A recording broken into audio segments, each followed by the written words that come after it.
Why in the world would you practice with this? Look at this, but man, I can get such a good grip on that. I could throw this a mile. But why would you practice with this when the game comes on? You're going to have to play with this. These are not the same. When I was a kid growing up or in high school, Coach Milson we'd want to practice handling the ball with a volleyball. And we try to dunk with a volleyball. And until Coach Milson came along, Coach Milson said, don't ever play with a volleyball again on a basketball court. Don't ever shoot it. Don't try to dunk it, because you're not going to get to play with it in the real game, and it will mess you up when you practice with a ball that you don't actually play with.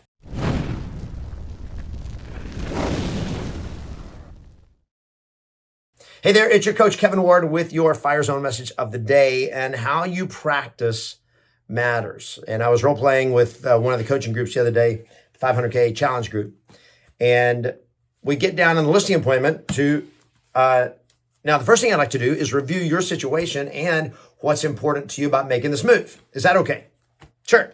And then we go blah, blah, blah. And then we go on directly to the next. Now I have 3 bottom line questions for you. And they don't actually review the information that we discussed over the phone. And we don't review what's important to them about making this move. In other words, we don't actually, in role play, review the seller sheet.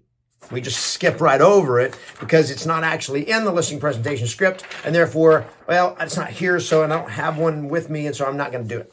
The problem with that is when you get into a real listing presentation, one of the most important things that you are doing is confirming motivation, which is what you do with the seller sheet. Now, the first thing, kind of important, the first thing I'd like to do is review your situation and what's important to you about making this move. And role-playing the listing presentation without also covering the seller sheet and reconfirming motivation is kind of like getting ready for a football game. We're going to use this full football, but practicing with this football because, after all, it's lighter, it's smaller, I can grip it better, I can throw it farther, and so I just like this one better, and it's blue, it's pretty, so I'm going to do this one.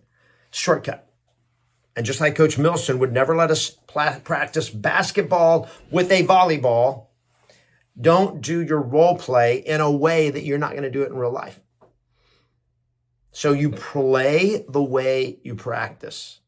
So if you want to become a master of any script, of any conversation, a master of choreography with your words, with the script, you practice the way you're going to play in the game. So when you're doing the listing presentation, you actually do it here. Now, there is a difference when you're doing what we call the Italian run-through. The Italian run-through is where you're doing it as fast as you can, fast you can, fast you can. And instead of listening to the seller give a long description of would you describe the property for me, they just say blah, blah, blah.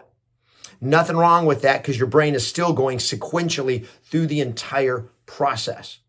But this is something that is how you cover the seller sheet, recover that, and reconfirm motivation in the listing presentation. It's such a critical part of the flow of the listing presentation that you must, every time, that you must practice the way you're going to play.